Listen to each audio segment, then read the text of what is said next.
Hello guys, welcome to my YouTube channel. So today I'll be interviewing one SAN today with my colleagues. So I'm actually waiting for them. We'll be doing this at Central Area Jabi. So I will not be able to film everything, but the little I can film I will definitely drop it. So this is going to help law students, lawyers, and the general public. Okay, so we'll be having a chat with him. We'll be asking him his success story and a lot more. I'm sure you definitely enjoy this video. So thank you so much guys. Bye. So that is the entrance to the office of the SAN, and that was me over there checking myself in the restroom. Good morning once again, NSC. Good morning, how are you? I'm very well, sir. So once again, my name is Akin OLUJINMI, and I'm the team leader of this initiative. Okay. I have with me Odedele, Mary, Damilola. Good morning, sir. So you're a member of the team. Okay. So quickly, sir, can we meet you? Well, I'm Akin OLUJINMI.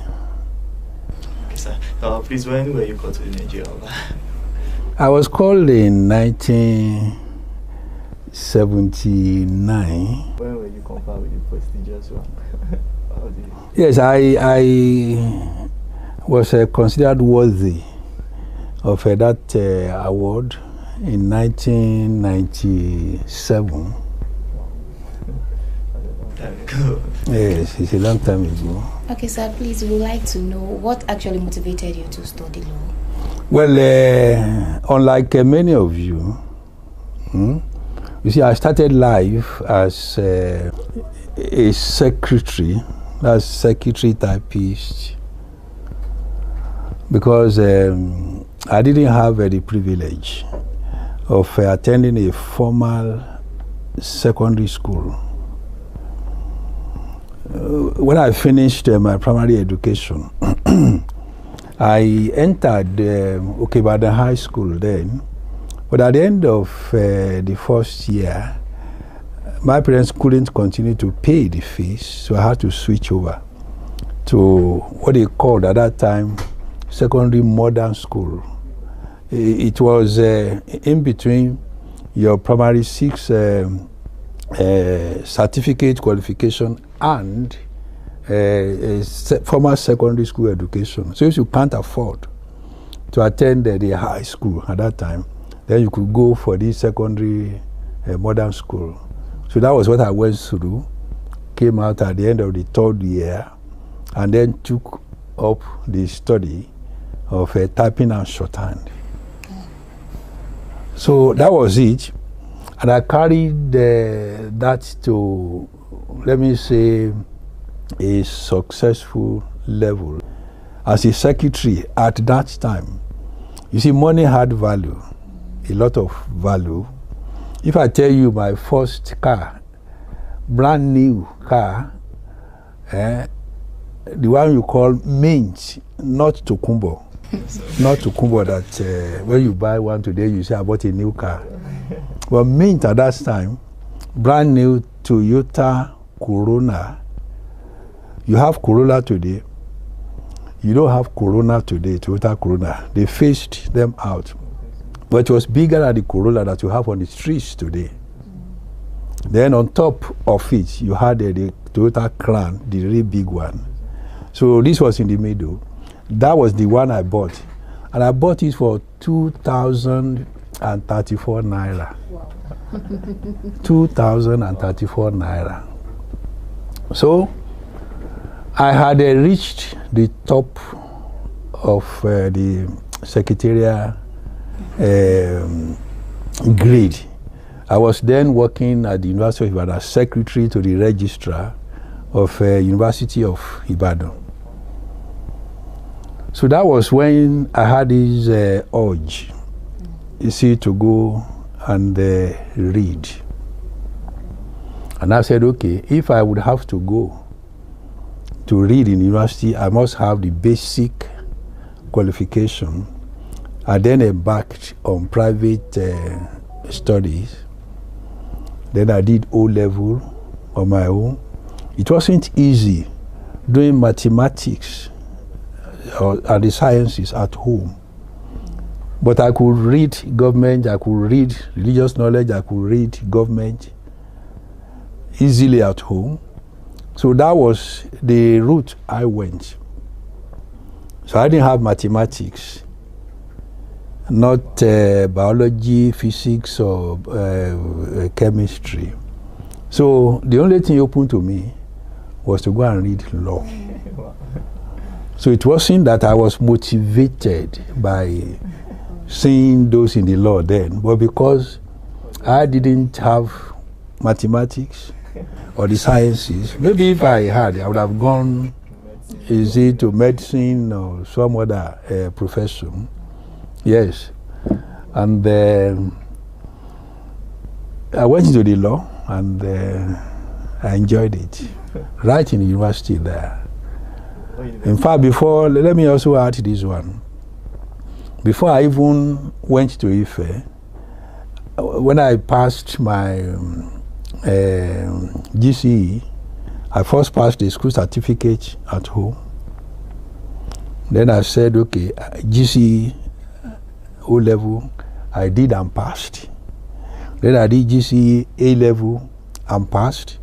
And I enrolled as an external student of University of London to do law at home. I had finished the first year as an external student of University of London. So I passed that first year again at home. But I now said, look, is it that I won't go through a formal university education, everything at home? I said, look, let me leave my job as a secretary and go to read in the university. So that was how I got in there. I mean, it was not that anybody was pushing me to do. It was just my own desire, see, to have this university education. And I went into the law, as I said earlier, because I never attended a formal university, secondary school, where I could have done mathematics and the sciences. So that was how I came into the law. And I can say today that I thank God that I went through that route, because I'm not sure I would have had in any other profession the fulfillment which I have today in the law. Yeah. Thank you very much, sir. Thank you so much. The fact that you mentioned that you are fulfilled doing this particular profession is one thing that actually encourages us. So, sir, please, we also want to know, do you have any area of specialization, or was there any particular matter you did at one point in time that you got so emotional about it, probably election petition? We'd love you to share that with us. You see, in the law, in the UK, you can decide to specialize. You are either a barrister or you are a solicitor, and then you remain in your line.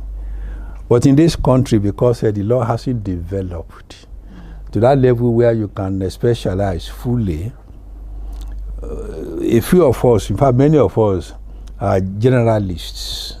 That is, you take cases that come your way. Whatever type of case they bring to you, you take it. And you prepare for it. The books are there for you to read. But we still have a few who specialized in some areas. But even those who claim to have specialized in some areas still stray into other areas, because you don't have enough coming into you, and that's your area of specialization. So it's not, the law is not fully developed yet in this country, and that's why you cannot afford to specialize, otherwise you'll be hungry. Yes.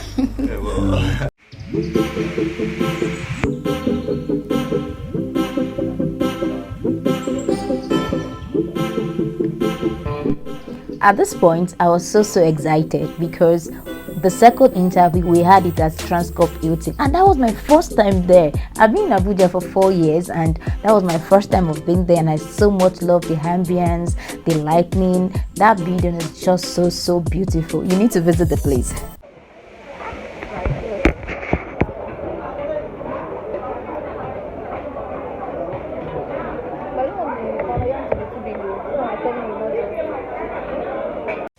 Up next is this local restaurant we visited at what was that place called? Okay, Central Area. Was it Central Area? Somewhere around Secretariat. People in Abuja, help me out. This particular restaurant is actually between Foreign Affairs, Ministry of Foreign Affairs, and the Ministry of Education. So I don't know if it's Central Area or if it's Secretariat. I think it's Secretariat. So, so I enjoyed my pounded yam and vegetable soup. I only had one wrap because I actually don't want my belly to be too big in that fitted dress, and I so much enjoyed it. I did not finish the vegetable, so that was me munching the beef, the water, drinking my water, and minding my business. Madam is full and ready for the next point of action.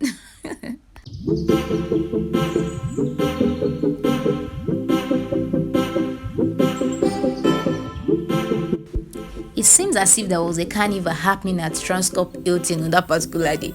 I actually don't know because that was my first time there. I don't know if this was the way it has always been every day because the place was so crowded. Like, oh my god, I could not really do filming because some people may not like.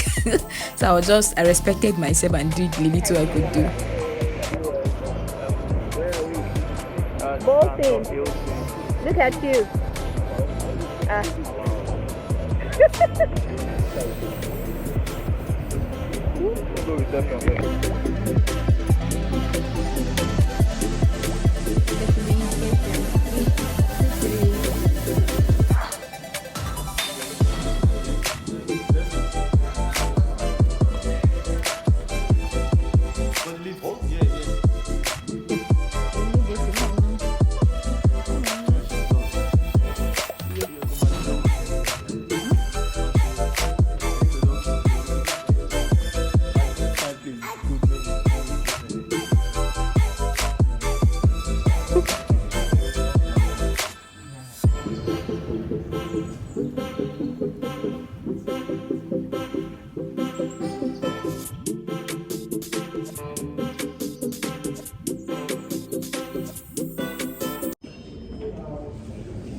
Down, Hoyana.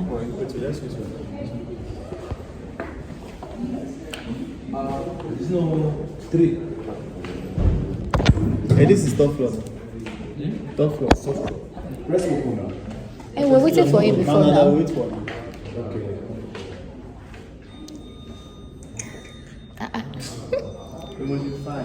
Okay. Yeah. Just send them to me. I'll say hi to the camera. Is that hi? So guys, we are done. Well, we are done with the second interview. See the Adekole, see his head.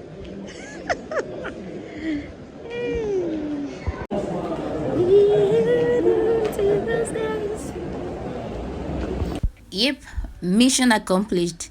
To think I wasn't feeling fine on that particular day, but thank God it was a success. Thank you for watching. Mwah!